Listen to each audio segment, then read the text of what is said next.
Hey y'all, this is Sarah and welcome back to Moonraker Makes.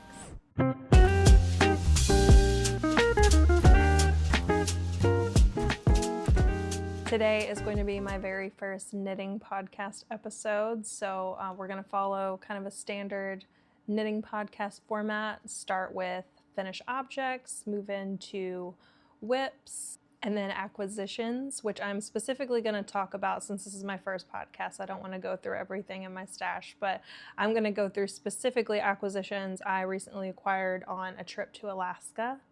After that, I would like to talk about the top 3 things in my knitting queue and kind of like what's next on my needles. I like to have 3 whips at a time, which I'll explain that later too.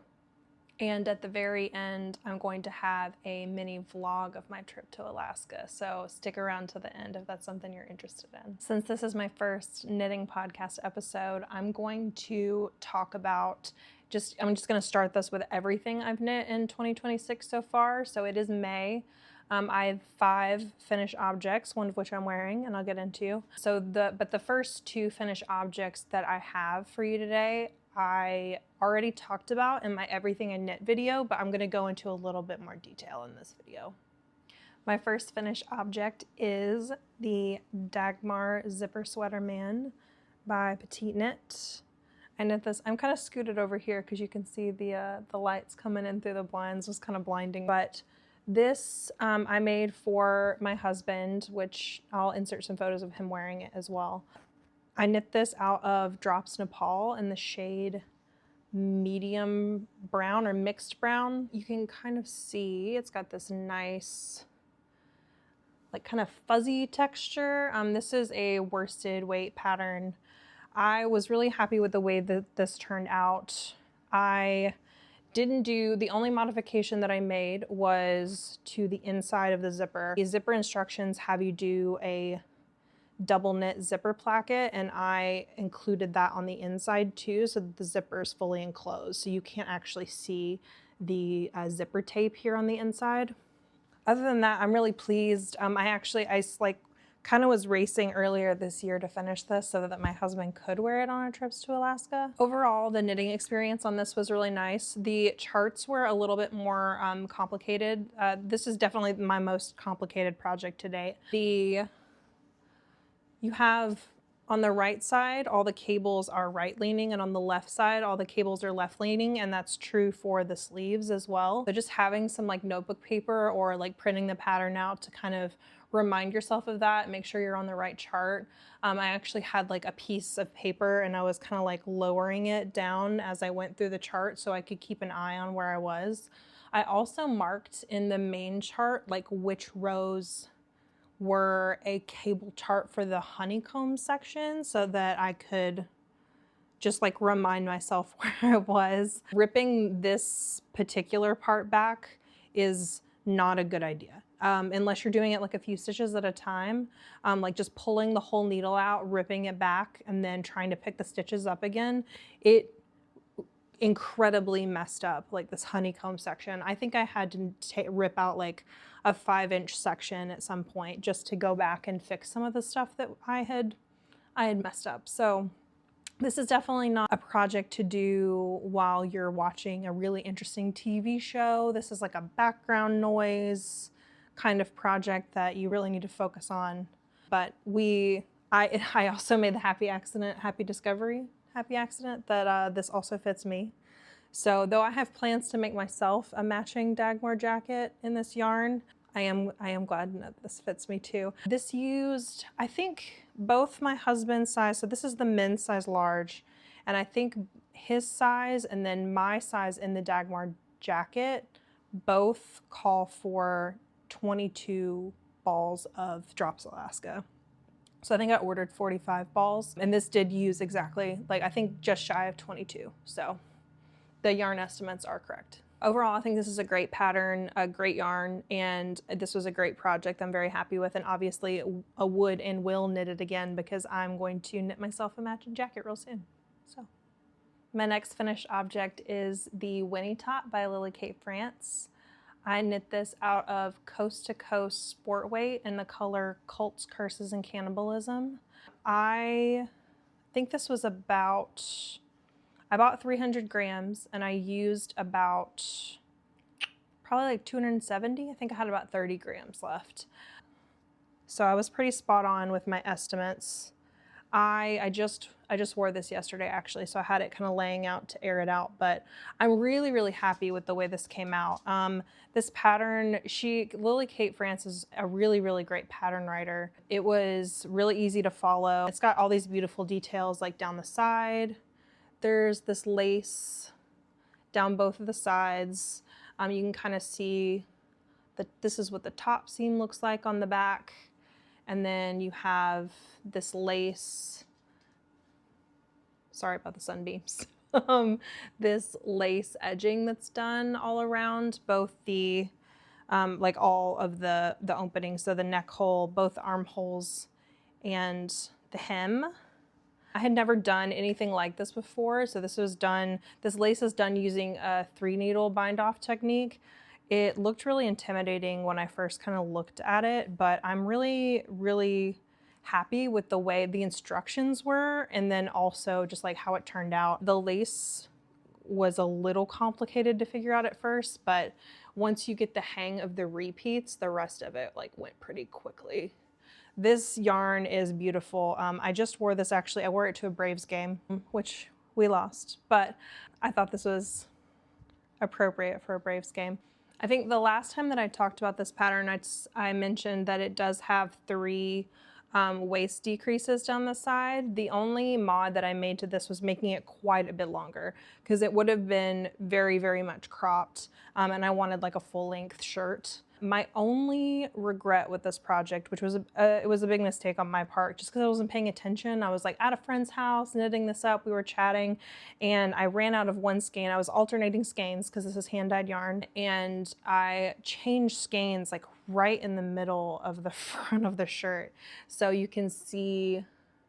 Maybe you can't in this light because it's being crazy right now, but there's like this little knot right there in it, which I know isn't a big deal and most people probably aren't going to notice it, but I definitely notice it when I'm wearing it. But I'm afraid if I unpick it and redo it that I'm just going to have like a weird line all the way across, and I'd rather just have the one weird bump than have a whole weird row across the whole thing. That was just a lesson in making sure that when I do switch skeins, I always do it down the side. So my next finished object is the Paddington Station socks by Ambrose Smith. I knit this, sorry about the sun. Whew. I knit this out of Sorella's sock yarn. It's 80% merino, 20% nylon. This is in the shade Home. I believe this is from her Autumn Tonals line. All these patterns from Ambrose Smith were inspired by different Agatha Christie novels. So this one is based on, I don't actually know what it's based on. I haven't read any Agatha Christie, but I'm really happy with the way these turned out. These are actually for my husband. These aren't for me. So these are a little bit big. He's already been wearing them. He loves them. This pattern was really nice. I love this fabric. I love this color. This kind of like, I think this was knit on a US 1 needle. I really love the fabric that this makes. They just look really nice. The only mistake that I made, okay, so mods first. The only mod that I made to this was I reduced the stitch count after the heel down to 70, just because that fit my partner's feet better. The only mistake that I made, for some reason when I picked up the stitches on the gusset of the first sock, something like weird happened with the slip stitches, and you kind of see how they all like pulled weird on this side. It didn't make any holes or anything. It just kind of made a weird texture, and it's been so long since I finished this first sock that I honestly don't even remember. So really like these. He's already been wearing them. They're really cozy, and I really like this whole set of patterns from Ambrose Smith. I really recommend them. Next up is the Sophie Shawl by Petite Knit. I started this because I had some leftover mohair from my Oslo hat and my penny gloves that I knit out of Sorella's sport weight and mohair in Illicit Affairs from her first Eras Tour collection. And I had quite a bit, I think I had 30 grams of mohair left from those two projects. And so I wanted to use that up. And I also had some leftover purple artichoke from Knitting for Olive from that same project that I wanted to use up. And I ended up, I delusionally thought that I could finish this whole project with that. So I made the large shawl, and I followed the pattern instructions exactly for a size large. There's 60 increases and 59 decreases. I think the Sorella, so from the bottom cast on to like maybe, I don't know, maybe like 40% of the shawl, I used the Sorella mohair, and it is so soft. It's so much softer than the Knitting for Olive mohair. It's like a noticeable difference. Visually, you cannot tell. They almost look like the exact same color, but texturally, you can tell which side has the Sorella and which side is the Knitting for Olive mohair. I ended up having to buy 2 additional balls of the Knitting for Olive purple artichoke mohair. The main yarn is Knitting for Olive's purple artichoke in their heavy merino. Yeah, I'm just really happy with how this came out. And now I have a full matching set. So like my hat and my gloves and my scarf all match. I also have a coat, a Columbia like puffy coat that's this kind of color. So I'm gonna look like a big purple monster. But I'm really happy. Like I said, no mods, made the full size. If anything, I would say I would make a slightly smaller version, like probably not the medium, but if I had to go back, I'd probably just do maybe 50 increases and decreases.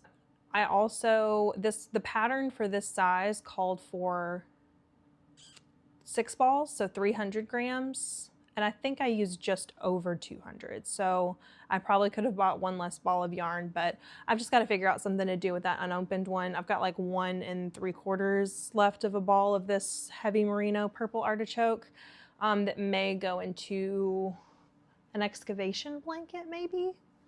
We'll see. My last finished object is the Novice Slipover by Petite Knit, which is what I'm wearing. I'll insert some photos too, but I absolutely love it. This is my first time wearing it post blocking. So on my trip to Alaska, I did the last 2 setup rows for the tubular bind off and then the sewn bind off. It was a 7-hour plane ride. So I had plenty of time. I did, I bound this off completely. So I actually got to wear it a couple times while I was in Alaska, and the weather was perfect for that. I had, I'm wearing a short sleeve shirt now, but I had like a long sleeve cream t-shirt on underneath it. And it was perfect, like with my barber coat on top of it. It was a little bit rainy and like 35, 40 degrees in Alaska. So this vest was perfect for that. I knit this out of Golden Hour Knitwear's Surrey Alpaca and her non-superwash DK base, both in the shade Drawing Room from her Dark Academia collection. And I absolutely love it. It's incredibly soft, and I think it looks a lot like a dill pickle, which makes me like it a lot too. One of my knitting friends also ordered yarn from Golden Hour Knitwear's Dark Academia drop for us to both knit a novice, like matching novice slipovers. She's doing hers in a brown color. I'm gonna see her later this year at Flock, so we'll have matching novice slipovers, which I'm really excited about. This was such a quick knit. I will look it up and I will put it, because I'm recording with my phone, so I don't actually have my cast on and cast offs, but I knit this so fast. It was like probably less than 2 months, maybe 6 weeks that I knit this in. It just kind of flew. I've been working on so many, I'll show you in a second. I've been working on so many tiny gauge projects that working on this, I felt like I absolutely just blew through it. Next, we've got whips. My first whip that I would like to talk about is the Beatrix cardigan by Gregoria Fibers. I am knitting this out of 1 strand of Sorella's home line, like her commercially milled and dyed yarn. It is covered in dog hair, I'm so sorry. 1 strand of her home commercial home line and 1 strand, which is I believe a DK weight, and then 1 strand of Knit Picks alpaca, like the lace weight alpaca. The home color is Novel, and I don't remember the Knit Picks color. I'll put it in the description. But it's got this really cool, this is the inside of the cardigan. Here's the outside. It has this really cool slip stitch texture. I have, and then there's these braids down the length, these cables down the length of the arm.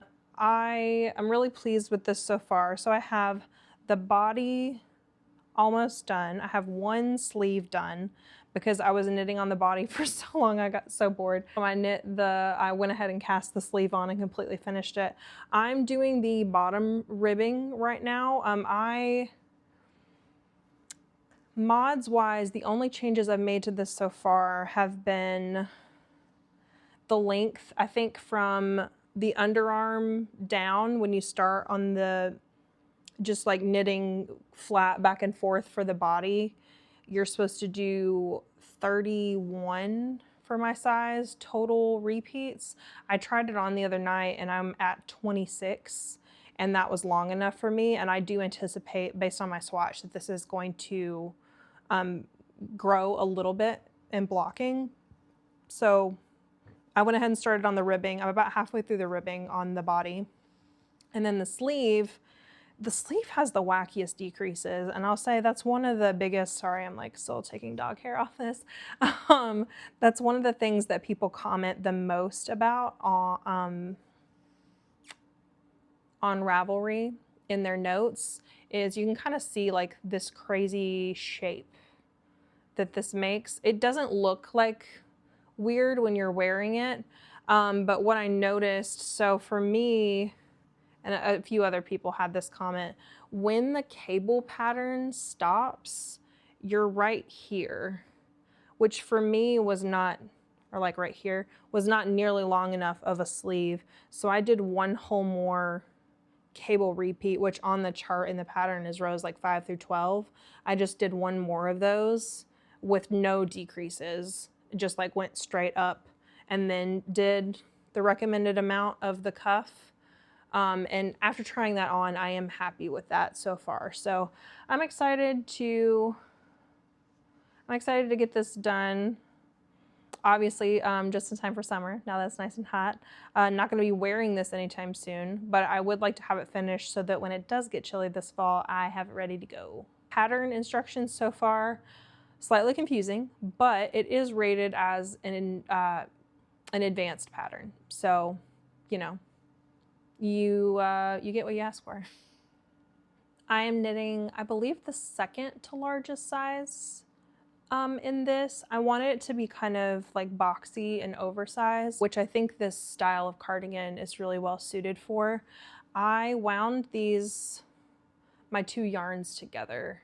So I have kind of these like little chaos balls of yarn, but I think I got 8 balls of the Sorella home yarn and 4 or 5 skeins of the Knit Picks alpaca lace weight. I think I'm gonna have plenty of yarn. I have another like kind of merged ball, half of, I was kind of, I don't know, there's been chaos knitting going on. So this one is a combined ball. I have 1 other combined ball, and then I have half of like a plain Sorella ball, half of a Knit Picks ball, and then 2 whole skeins of both that I haven't even touched or caked up at all. So, and all I have left is like 2 inches of the body ribbing and then a whole sleeve. So I think I'm gonna have plenty of yarn.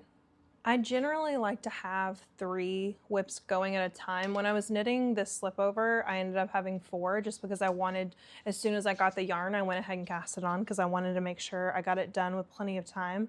But in general, I like having 3 whips. I like always having a sock because I like having something small I can just toss in my bag that's really easy to like travel knit with in the plane, in a car, in a coffee shop kind of thing.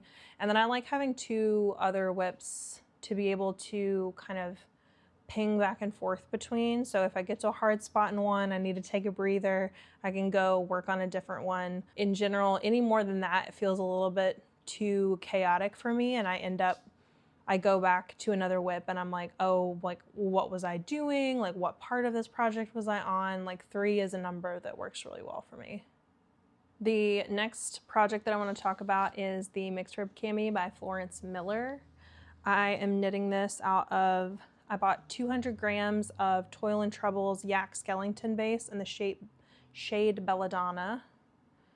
I was in Salem this past Halloween for a wedding and made a little stop by the yarn store. One of the first skeins that I bought had a dye lot issue where like the dye was, it didn't get past like the dye band. So when I put it on my Swift, there was like a big splotch of white and I had to exchange one of my skeins and get it changed out for that. So I have been alternating these yarns because I don't actually know if they even came from the same dye lot. But this is what I've got so far. This project feels like it's taking forever. The needles are so small and it's fingering weight yarn. I feel like I sit down and I will knit on this for like 2 hours and I'll get up and it doesn't even look like I worked on it at all. I think I'm just like probably past my bra band lengthwise in this. This yarn is also a giant pain to put on barber cord to try on because this has yak in it. The little yak fuzzies get like stuck on my barber cord and like make it it's almost like it's felting it. Like you can tell it's like messing up the yarn as I pull the barber cord through. So I've tried it on a couple times now and I think I'm really just gonna wait until I get further down because I don't want to have to deal with that again. Thus far I've made no modifications to this pattern. I don't think I'm going to do any waist decreases. I'm knitting on the smaller end of my size. So this pattern has negative E's. I think I'm knitting size E, which is pretty much my bust size, like based on the pattern recommendations. This has a really nice texture. I love this color. This was very much in my color analysis that I also got done this same weekend that I bought this yarn, so that was kind of fun. Since it is hand-dyed yarn, I am alternating skeins. I marked this one as slightly smaller than the other one because I did the I-cord out of this. I went ahead and did the neck and armhole I-cord, which turned out really, really nice. I'm really happy with the way that it looks. It came out much neater than I thought it would. Not because of the pattern, but because I've never done it before, except in the sailor's slippers, and I feel like those were a little bit more forgiving. But yeah, I'm excited to have this and to wear it this summer. Obviously, I think this yarn is like a merino yak blend, maybe with something else. It's not a particularly summery yarn, but my intention was to wear this like maybe under a cardigan to work and it be a good like spring, summer, fall transition piece. And I really do love this color. Like I said, I think I'm just gonna knit until I'm just eventually gonna run out of yarn. So we'll see how long this ends up getting. I will update you guys on my potential yarn chicken situation as time goes on. And we'll see if I can finish it this summer. Who knows? My current sock whip, since I finished my Paddington socks, are the Quilty Cabin socks, which I can show you because I have finished one. I just haven't finished the second one. I haven't blocked these yet. I just put it on the blocking holder so that you could see them a little bit better. I absolutely love this color. I love the tonality of this yarn. I knit this. This was a yarn from a hand dyer in Midland, Michigan. This is from Mint Rain in the shade Penny. And I love, love, love the way these colors have come out. The gauge on this is, I think, labeled as a fingering, but I would call this probably like a light fingering or even bordering on a lace weight because it is even thinner than the Knitting for Olive Merino. So that's what I did I'm so sorry about the sun, guys. I'm battling. I normally film like in the morning or midday, and I'm filming in the evening right now, so the sun is kind of doing crazy things. But I use Knitting for Olive's Merino in the shade Marzipan for the little quilt blocks. I just think these are so cute. On my first one, so this side looks pretty good pattern wise. This side I like messed, like I said, I knit a lot of this on my plane ride to Alaska, and then I started on the second one and knit some of it on the plane ride back. And on this side, I don't know, I must have messed up the decreases or something, because it's like a little wonky. It's not really super noticeable unless it's on my foot and I guess you're staring at it, which I don't imagine most people are going to be doing. I feel like socks are pretty forgiving for that reason. So I'm just super, super pleased with these. I think they're so cute and I can't wait to wear them, especially this fall. I think with my Beatrix cardigan, they're going to be so cute. These were also my first colorwork project. So I think it came out pretty well. I just did stranded colorwork. Here, I'll show you the inside. So I was teaching myself stranded colorwork on the plane, pretty much. So what I did is I actually knit probably the whole first pattern repeat and then didn't start yet on the second one. When we got off the plane, I got on into my hotel room. I was like, oh, I'll try the sock on just to make sure it fits, and it was way too tight. Devastated. So I had to rip it all the way back to the cuff, and I followed some advice online. The pattern already has you go up a needle size, so you go from a US 1 to a US 2 when you start the color work. So what I did was I actually knit it inside out, which helped immediately. So I will be doing that from here on out. I'm glad I went ahead and did these colorwork socks now, because I really want to do the Stardew Valley socks starting this fall. And so I think I will definitely be knitting those inside out as well to make sure that they fit. But I'm excited for these. So we recently just got back from Anchorage, Alaska. This was a working trip for me. My husband had a conference, and so I just tagged along. That's one of the nice things about, just being able to work remote. I worked from the hotel room the whole week, and in the evenings we got to go out and do a few things. We went to some museums. We went to like a wildlife conservation center. We had a really good time. While I was there, of course, had to go to the yarn stores in Anchorage, and I got a few things. So I'm going to talk about acquisitions. My first stop was Cabin Fever in downtown Anchorage. Here's a little flyer that they had. The shop was really cute. They had all kinds of handmade goods. They're from Alaska, like ceramic mugs. They had a whole like quilting cotton quilt like fabric section in the store. And they also had a whole wall in the back of indie dyed yarn. So I got, this is Woolly Mammoth, hand dyed locally inspired Alaskan yarn and fiber. And this is merino with yak. So it's 70% merino, 20% yak, and 10% nylon. And the color is called Sitka Spruce. There we go. I just really love this. It's like a peacock green, bluish sort of color. I got one skein of this because I thought it would make a really nice pair of socks. I love getting just a few like kind of one-off skeins when I'm traveling to be able to do socks with. Also in downtown Anchorage, I went to the Musk Ox Producers Co-op.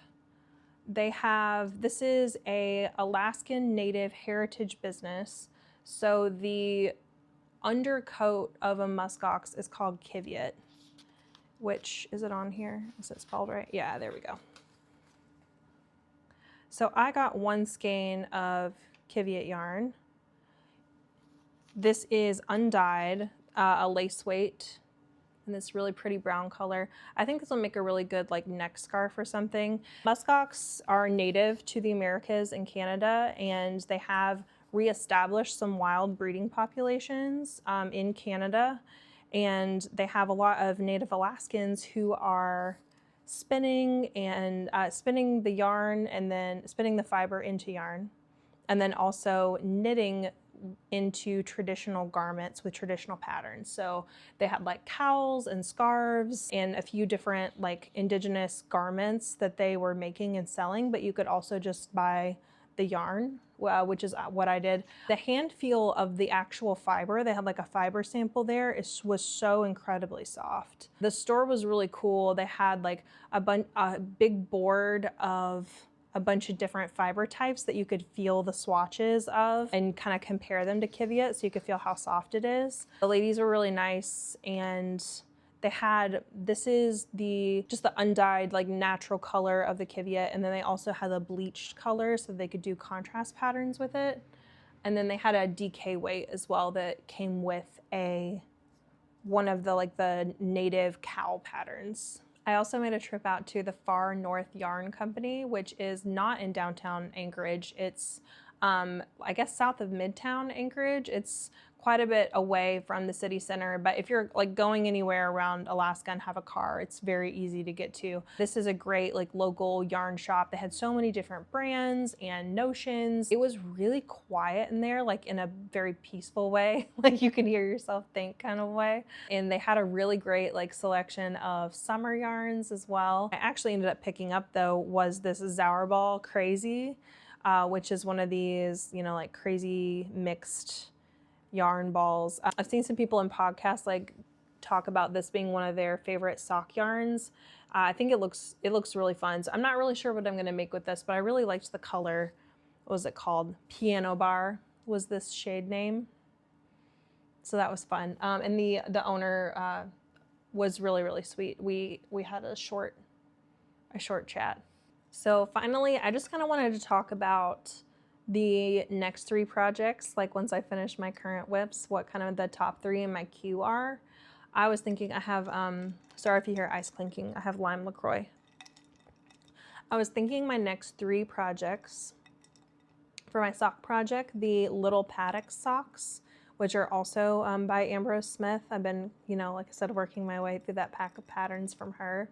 I would like to do these I bought a skein of Red Door Fiber Studios. I got Hearth, which was a mini collection she did in the fall. It's supposed to look like flannel. I think it was inspired by the bear, like the show. I love the colors in this. I'm really excited to see how they kind of come out in the little paddock sock pattern. And I will start that once I finish my quilty cabin socks. My other thought was, I think once I finish, if I ever finish the mixed rib cami, I will probably start on camisole number 5 by My Favorite Things Knitwear. My plan is to knit this out of Knitting for Olive's Cotton Merino in the shade Ballerina. I think I have 200 or 250 grams of this, so I should have enough for a tank top. My intent is to create a version with a wider shoulder strap.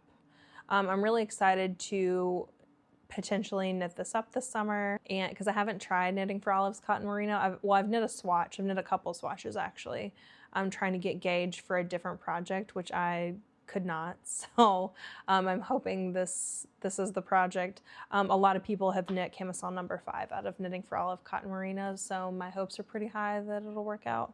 My third next project in my queue is the Ophelia blouse by Tamara Jordan. My plan is to knit this in Knitting for Olive's Pure Silk in the shade beige, taupe, powder. I bought it in powder. I have 5 skeins of this. I don't have buttons for it yet, but I think this will be a good complicated project to keep my interest once the Beatrix cardigan is done, or the mixed rib cami. We'll roll the dice and see what happens, see what I'm feeling like. But that is all I have for you today. Thank you so much for sticking around, listening to, being patient with me with the crazy sunlight today. Thank you for being here. What projects are you working on? What are you excited about? Do you have any new yarns that you've tried out? What are you reading? I would love to hear about it. If you're interested, the end of this video will be a mini vlog of my trip to Alaska, and I will see you guys again real soon. Bye.